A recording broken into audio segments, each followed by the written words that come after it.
अस्सलाम वालेकुम एवरीवन। आज की वीडियो के अंदर हम जो टॉपिक पढ़ने लगे हैं that is thyroid eye disease. That is one of the most important topic, जो आपके पूरा चैप्टर आपका इसी टॉपिक पर बेस करता है।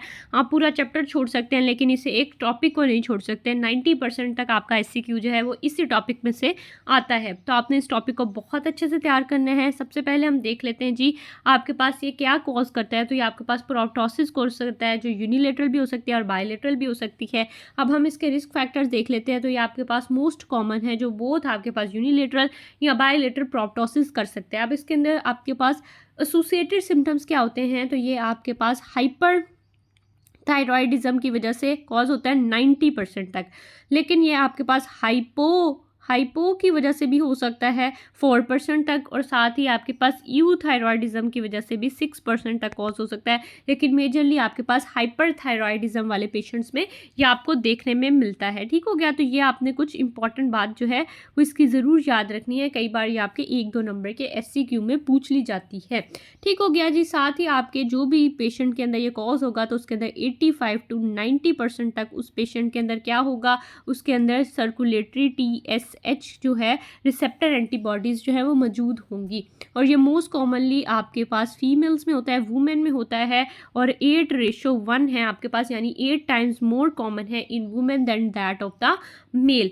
अब हम इसके रिस्क फैक्टर्स को देख लेते हैं। तो रिस्क फैक्टर में मेजरली जो रिस्क फैक्टर आता है that is smoking. Smoking is one of the most common आपका जो रिस्क फैक्टर है। फर्दर आपके पास आ जाता है जी फीमेल के अंदर ये आपके पास 8 times मोर कॉमन है than that of the male. उसके बाद आपके पास आ जाती है जी मिडल एज वाले लोगों में भी कॉमनली होता है। और साथ ही आपके पास और कोई भी म्यूटेशन हो सकती है, जो आपके पास जीन है उसके अंदर आ जाती है। हमारे पास HLA आपके पास जो जीन आती है दैट इज़ HLA-DR3 और HLA-B8। तो ये आपके पास होती हैं जो जीन इन्वॉल्व होती हैं, तो उनकी म्यूटेशन की वजह से भी आपके पास हाइपरथायरॉयडिज्म की कंडीशन हो जाती है। और जैसे ही आपके पास हाइपरथायरॉयडिज्म की कंडीशन होती है तो साथ ही आपके पास थायराइड आई डिजीज़ भी देखने में आपको मिलती है। फर्दर इसके अंदर हिस्ट्री क्या होती है, वेट लॉस आपको पेशेंट आके बताता है, वो आपको बताता है उसको स्वेटिंग बहुत ज़्यादा हो रही है और वो हीट इंटॉलरेंट हो रहा है, तो ये आपको कंडीशंस वो ज़रूर बताएगा। फर्दर आपके पास क्या आती है जी क्लिनिकल कंडीशंस में। तो आपने देखना है कि आपके पास पेन होगी, प्रोप्टोसिस होगा और रेड आई आपके पास मौजूद होगी। साथ ही लैक्रिमेशन, फोटोफोबिया, आपके पास रेट्रोबल्बर डिस्कम्फर्ट भी मौजूद होगा। तो ये आपकी सारी हिस्ट्री की कंडीशन आ जाएंगी। फर्दर जी हमारे पास आ जाती है पैथोजेनेसिस। तो पैथोजेनेसिस के अंदर क्या होता है, पैथोजेनेसिस आपकी वही है जो आपकी थायराइड की होती है कि आपके पास एंटीबॉडीज़ प्रोड्यूस हो जाती हैं अगेंस्ट, ठीक है जी, टारगेट, ठीक है जी। तो वो क्या करती हैं, आपके जो थायराइड ग्लैंड है उसको जाके स्टिमुलेट करना शुरू कर देती हैं, जिसकी वजह से आपके पास हाइपरथायरॉयडिज्म कॉज हो जाती है। जैसे ही हाइपरथायरॉयडिज्म कॉज होती है तो वो आपके फाइब्रोब्लास्ट वगैरह को जो है वो एक्टिवेट कर देती है, आपके कोलेजन फाइबर्स, तो ये सारा कुछ आपके पास एक्टिवेट होकर डिपॉजिट होने लग जाता है इन योर आई। तो आई के सॉफ्ट टिश्यू के अंदर डिपॉजिट होने लग जाता है, एक्स्ट्राओकुलर मसल में, एडिपोज टिश्यू में। तो उसकी वजह से आपके पास प्रोप्टोसिस और आपकी एक्सोफ्थल्मोस यानी आपकी आई जो है वो बल्ज आउट कर जाती है। बेसिकली आपके पास मौजूद होती है जी IgG एंटीबॉडी, ठीक है जी। आपके पास IgG एंटीबॉडी जो है वो रिएक्ट कर जाती हैं जी एंटीजन के साथ। एंटीजन के साथ जैसे ही वो रिएक्ट करती है तो वो फाइब्रोब्लास्ट एडिपोसाइड लाइनेज को एक्टिवेट कर देती है। उसकी वजह से क्या होता है कि आपके पास एक इन्फ्लामेटरी कैस्केड जो है वो एक्टिवेट हो जाता है, और एक इन्फ्लामेटरी कैस्केड एक्टिवेट होने के बाद क्या होता है कि वो स्टिमुलेट कर देता है आपके पास एडिपोजेनेसिस को, आपके फाइब्रोब्लास्ट की प्रोलिफरेशन को, आपके गैग्स की सिंथेसिस को, जिसकी वजह से वो एक्स्ट्राओकुलर मसल जो है वो एनलार्ज हो जाते हैं, एडीमा हो जाता है, और आपके पास इन्फिल्ट्रेशन अराउंड द सेल्स जो है वो बन जाती है, ठीक है। और वहाँ पर आपके पास एक्सोफ्थल्मोस कॉज हो जाती है। ठीक हो गया। तो ये आपने कुछ इसकी कंडीशन यानी जो इसकी पैथोलॉजी है वो आपने ज़रूर याद रखनी है। साथ ही आपके पास इन्फ्लामेटरी कंडीशन भी हो जाती है, वहाँ पर डिपोजिशन ऑफ गैग्स की वजह से, रिटेंशन ऑफ वाटर की वजह से, तो आपके पास pleomorphic infiltration of the soft tissue भी देखने में मिलती है, और आपके पास एलिवेटेड सा आपको आईलिड आपकी बल्ज आउट सी नज़र आती है। तो ये आपके पास सारी कंडीशन हो जाती है in case of the thyroid eye disease. Further जी हमारे पास आ जाते हैं जो आपके पास सिम्टम्स हैं, जो आपके पास पेशेंट लेके आएगा तो उसने आपको सबसे पहले बताया कि उसको पेन है, उसने आपको बताया कि उसको सबसे पहले पेन है, प्रोप्टोसिस है, रेड आई है, लैक्रिमेशन, फोटोफोबिया, रेट्रोबल्बर डिस्कम्फर्ट। ठीक हो गया, तो ये उसने आपको सारी बताई। उसके बाद हमारे पास जो फर्दर आता है दैट इज़ ऑक्यूलर साइंस, जो आप खुद चेक करते हैं, आप पेशेंट में देखते हैं कि उसको क्या मसला है। तो सबसे पहले आपके पास आ जाती है जी आईलिड। तो आईलिड के अंदर आपने देखा कि retraction of the upper eyelid मौजूद थी। ठीक है जी, तो रिट्रैक्शन ऑफ अपर आईलिड आपको देखने में मिलेगी।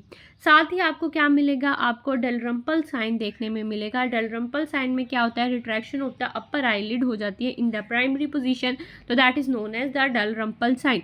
सेकेंड आपके पास जो आता है that is known as the Kocher sign. Kocher sign के अंदर क्या होता है कि एक स्टेरी और फ्राइटेंड सी लुक हो जाती है पेशेंट की, एक फिक्स्ड आई उसकी और फिक्स्ड वो देखना शुरू कर देता है, तो that is known as the Kocher sign. जो आपके पास अगली आती है that is known as the von Graefe sign. Von Graefe के अंदर क्या होता है कि आपकी लिड जो है वो लैग कर जाती है, तो that is known as the von Graefe sign. और जो लास्ट है दैट इज स्टालवेग साइन, जिसके अंदर आपके पास इनफ्रीक्वेंट ब्लिंकिंग देखने में मिलती है। तो इनकी मैं आपको पिक्चर्स भी ज़रूर दिखाती हूँ। ये देखें, इस पिक्चर के अंदर आपको किस तरह अच्छे साइन नज़र आ रहे हैं। फर्स्ट ऑफ ऑल वी है द डलरम्पल साइन। डलरम्पल साइन के अंदर आप देखें कि किस तरह से आपको नज़र आ रहा है कि आपकी रिट्रैक्टिव अपर आईलिड है प्राइमरी पोजीशन के अंदर, तो आपको रिट्रैक्टेंसी नज़र आ रही है, दैट इज़ डलरम्पल साइन। ठीक हो गया। फर्दर आपके पास था जी स्टालवेग साइन, जो भी हमने पढ़ा उसके अंदर आपके पास इनफ्रीक्वेंट ब्लिंकिंग हो जाती है और आपकी इस तरह से स्टेयरी लुक हो जाती है। स्टेयरी लुक जो बेसिकली होती है वो वैसे आपके पास कॉशर साइन के अंदर होती है, तो इसी तरह से आपके पास कॉशर साइन के अंदर हो जाती है, आपकी स्टेयरी सी लुक हो जाती है और आप फिक्स कर लेते हैं अपनी लुक को। ठीक हो गया। और आपका जो लोअर लिड होता है वो लैग कर जाता है, तो that is known as the Stellwag sign. ठीक है, वोन ग्राफी साइन। और जो स्टालवेग होता है वो आपके पास इनफ्रीक्वेंट ब्लिंकिंग है। इनफ्रीक्वेंट ब्लिंकिंग की वजह से आपकी इस तरह से आपकी इस तरह से रेड सी आइज़ हो जाती है, क्योंकि आपकी ब्लिंकिंग नहीं हो रही सही तरह से। तो ये आपके पास कुछ साइंस होते हैं और ये उसकी पिक्चर्स हैं, तो आपने इसको ज़रूर अच्छे से याद रखना है। फर्स्ट आपके पास होता है जी, ये आपके पास शॉर्ट क्वेश्चन में आता है इसलिए मैं इस पर इतना ज़्यादा फोकस कर रही हूँ। डलरम्पल साइन है जिसके अंदर आपके पास अपर लिड की रिट्रैक्शन है। फर्दर आपके पास कॉशर साइन है। कॉशर में आपके पास स्टेयरी लुक है और फ्राइटेंड सी लुक है, जो आपके पास स्टेयर कर रहा होगा, अटेंटिव होगी, फिक्स्ड लुक होगी। देन आपके पास वोन ग्राफी आ जाती है जिसके अंदर आपके पास लिड लैग कर जाता है। फर्दर आपके पास आ जाती है जी स्टालवेग साइन। स्टालवेग के अंदर आपके पास इनफ्रीक्वेंट ब्लिंकिंग हो जाती है, तो ये आपने कंडीशंस को ज़रूर याद रखना है।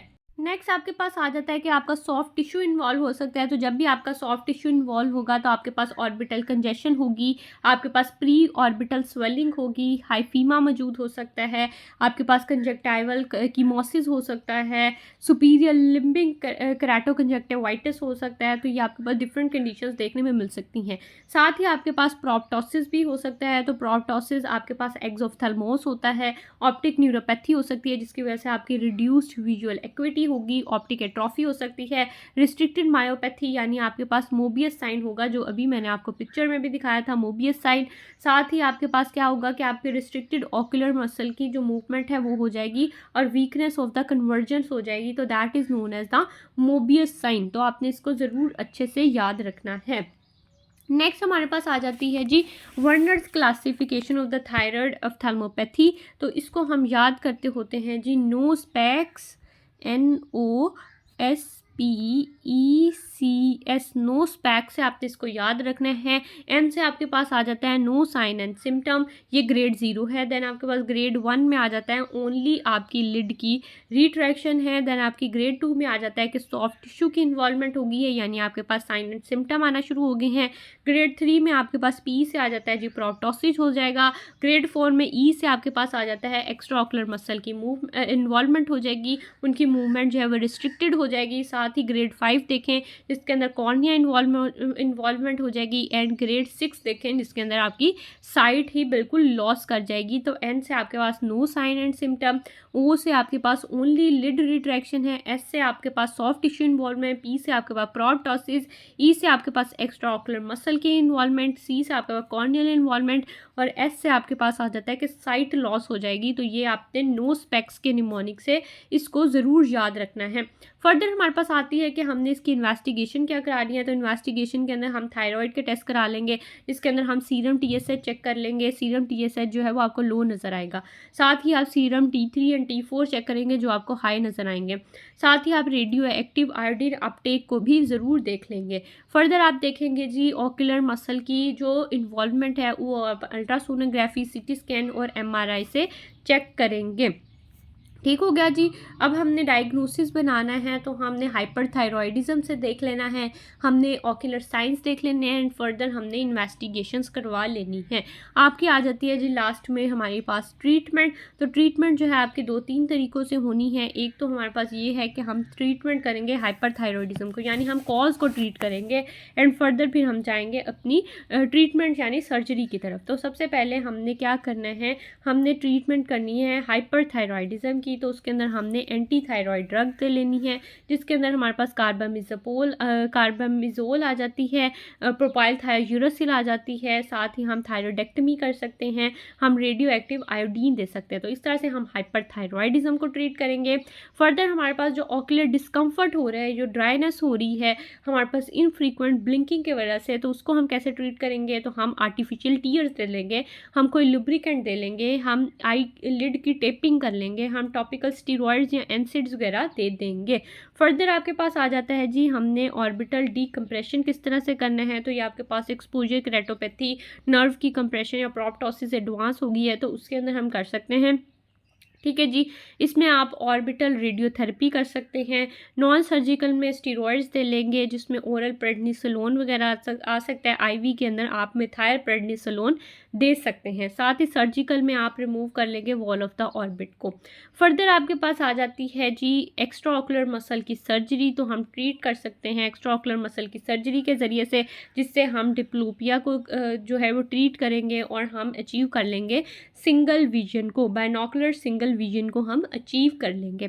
फर्दर आपके पास आ जाती है कि हम आई लिड की सर्जरी कर लेंगे। तो आई लिड की सर्जरी के अंदर आपके पास टार्सोरेफी आ जाता है, यानी हम आई लिड को इधर से छोटा कर लेते हैं और यहाँ से सुचर कर देते हैं। तो ये आपके पास एक्सपोजर केराटाइटिस के अंदर हम परफॉर्म कर सकते हैं। नेक्स्ट हम डिस्कस कर लेते हैं साथ ही हमारा मैनेजमेंट का flow chart thyroid eye disease का, that is one of the most important disease. तो ये आपकी फिंगर टिप्स पर होनी चाहिए। सबसे पहले आपने हिस्ट्री पूछनी है, हिस्ट्री में आपने ऑनसेट पूछना है, थायराइड आई की कोई डिजीज़ तो नहीं प्रेजेंट वो पूछनी है। आपने पेन के बारे में, लैक्रिमेशन, कोई ऑर्बिटल ट्रॉमा या इन्फेक्शन वगैरह तो मौजूद नहीं है, तो हिस्ट्री में ये सब ज़रूर पूछना है। डिफरेंशियल डायग्नोसिस में वही आप प्रोप्टोसिस वगैरह, ऑर्बिटल सेलुलाइटिस, ट्यूमर, कोई कंजक्टिवाइटिस और सेलुलाइटिस, कोई वैगनर ग्रैनुलोमेटस डिजीज़ हो सकती है, कोई फिस्टुला बन सकता है, मेटास्टेटिक ट्यूमर हो सकता है। तो इस तरह के आप कोई भी डायग्नोसिस लिख सकते हैं डिफरेंशियल डायग्नोसिस में। फर्दर आपके पास आ जाती है जी एग्जामिनेशन। तो हमने एग्जामिनेशन के अंदर क्या करना है, हमने लिड की एग्जामिनेशन करनी है एंड साथ ही सॉफ्ट टिश्यू की एग्जामिनेशन करनी है। लिड की एग्जामिनेशन के अंदर आपने कुछ चीज़ें देखनी है। फर्स्ट ऑफ ऑल तो आपकी रिट्रैक्शन ऑफ अपर आईलिड है, जिसको हम डलरम्पल साइन कहते हैं। साथ ही आपके पास सेकंड जो है दैट इज क्वेश्चन साइन, जो आपके पास स्टेरी और फ्राइटेंड लुक होगी। साथ ही लिड लैग कर जाएगी, तो ये आपके पास वोन ग्राफिस साइन है। इनफ्रीक्वेंट ब्लिंकिंग होगी, तो that is known as Stellwag sign. और साथ ही आपके पास एडीमा ऑफ द आईलिड भी मौजूद हो सकता है। फर्दर हमारे पास आ जाती है जी सॉफ्ट टिश्यू की इन्वॉल्वमेंट। तो उसके अंदर आपके पास प्री ऑर्बिटल स्वेलिंग हो सकती है, हाइपरीमिया हो सकता है ऑफ द कंजक्टिवा, आपके पास क्रेटो कंजक्टिवाइटिस सिंड्रोम हो सकता है। ठीक है जी, आपके पास सुपीरियर लिम्बिक कंजक्टिवाइटिस भी मौजूद हो सकता है। तो ये आपके पास डिफरेंट सॉफ्ट टिश्यू की कंडीशंस हो सकती हैं। फर्दर हम देखेंगे कि प्रोप्टोसिस कैसा है, एक्सोफ्थेल्मोस। तो हम चेक करेंगे कि एक्सियल है, ठीक है, यूनिलेटरल है, बायलेटरल है, केराटाइटिस है, किस तरह का है। उसके बाद ऑप्टिक न्यूरोपैथी देखेंगे, हमारे पास पेपिलोडीमा वगैरह तो नहीं है। ठीक है जी, विजुअल एक्विटी चेक करेंगे, ऑप्टिक एट्रोफी को चेक करेंगे। रिस्ट्रिक्टेड मायोपैथी होगी, हमारे पास एलिवेशन डिफेक्ट होगा और साथ ही हमारे पास मोबियस साइन होगा, जिसकी वजह से वीकनेस ऑफ कन्वर्जेंस को हम कह देते हैं जी मोबियस साइन। आपके पास एक्स्ट्रा ऑक्यूलर मसल की जो मूवमेंट है वो रिस्ट्रिक्टेड होगी। फर्दर हमारे पास आ जाती है कि हमने इसकी इन्वेस्टिगेशन किस तरह से करनी है। तो इन्वेस्टिगेशन के अंदर हमने थायराइड फंक्शन टेस्ट करा लेने हैं, TSH करा लेना है, T3 T4 करा लेना है एंड साथ ही रेडियो एक्टिव आयोडीन टेस्ट करा लेना है। ऑक्यूलर मसल की इन्वॉल्वमेंट अगर है तो हमने अल्ट्रासोनोग्राफी करा लेनी है, CT स्कैन, MRI करवा लेना है। फर्दर आ जाती है जी हमारे पास ट्रीटमेंट। तो ट्रीटमेंट के अंदर हमने सबसे पहले ट्रीट करना है जी आपके थायराइड को। सबसे पहले हाइपर थायराइडिज्म है तो हमने थायराइड को एंटी थायराइड ड्रग्स देनी है। तो आपने अपनी फार्माकोलॉजी में पढ़ी होंगी, तो हमने सबसे पहले कार्बामिजोल या प्रोपाइलथियोयूरोसिल देनी है, जो ब्लॉक कर देंगे आपकी प्रोडक्शन ऑफ थायराइड हार्मोन को। साथ ही हम रेडियो एक्टिव आयोडीन दे सकते हैं, हम थायराइडेक्टमी कर सकते हैं। फर्दर आपने ड्राइनेस को ट्रीट करने के लिए जो है आर्टिफिशियल टीयर दे लेने हैं, कोई लुब्रिकेंट, कोई बेड टाइम आपने ऑइंटमेंट दे देनी है, आप एनसिड्स दे सकते हैं, स्टीरॉयड कोई दे सकती हैं, और साथ ही आप आईलिड की टेपिंग भी करवा सकते हैं। फर्दर आपके पास आ जाती है जी हमारी जो ऑर्बिटल डीकम्प्रेशन हो गई है उसको ट्रीट करने के लिए। तो आपके पास नॉन सर्जिकल ट्रीटमेंट भी होता है और सर्जिकल भी हो सकता है। सर्जिकल हम ट्रीटमेंट क्या करते हैं कि हम रिमूव कर देते हैं वॉल ऑफ द ऑर्बिट, ताकि वहाँ पे जगह बन जाए और प्रोप्टोसिस जो सीवियर हुआ है वो थोड़ा सा सेटल डाउन हो जाए। और दूसरा हम क्या करते हैं नॉन सर्जिकल के अंदर हम कॉर्टिकोस्टेरॉइड्स वगैरह दे लेते हैं, ओरल दे सकते हैं जिसके अंदर प्रेडनिसोलोन आता है, एंड साथ ही आप आईवी दे सकते हैं जिसके अंदर मिथाइल प्रेडनिसोलोन वगैरह आते हैं, कोई रेडियोथेरेपी भी कर सकते हैं। साथ ही आपके पास आ जाती है जी कुछ सर्जिकल ट्रीटमेंट। तो सर्जिकल ट्रीटमेंट जो होती है मसल की सर्जिकल ट्रीटमेंट हम कर सकते हैं, जिसकी वजह से हम ट्रीट करेंगे जी डिप्लोपिया को और हम अचीव कर लेंगे जी आपकी बायनोकुलर सिंगल विजन को। फर्दर हम क्या कर सकते हैं आईलिड की सर्जरी कर सकते हैं, जिसके अंदर हम क्या करेंगे हम टार्सोरेफी कर देंगे। अगर वहाँ पर एक्सपोजर केराटोपैथी जो है मौजूद है तो हम टार्सोरेफी करके उसको ट्रीट कर लेंगे। तो ये था जी आपका कंप्लीट फ्लो चार्ट मैनेजमेंट आपकी थायराइड आई डिजीज़ की। That is one of the most important topic of this chapter. तो आपने इसको बहुत डिटेल से और बहुत अच्छे से करना है। अगर आपका कोई फर्दर क्वेश्चन हो तो आप मुझे कमेंट डाउन कर सकते हैं।